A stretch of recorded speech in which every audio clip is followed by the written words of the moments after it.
chart, Nasdaq Composite. You can see when we started with the gap down, we had that Friday rally, thinly traded to the upside.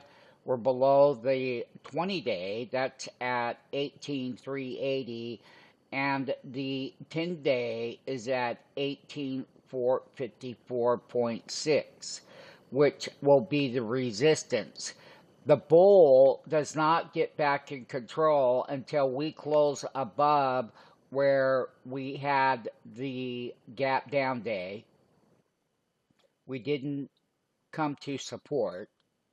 We see lower lows coming. We see where resistance is holding. We see that big volatility for November is here in this market right now with a daily sell signal on the Nasdaq Composite traders. That's what's ahead. Stay tuned. Sign up. Great pullbacks with great buying.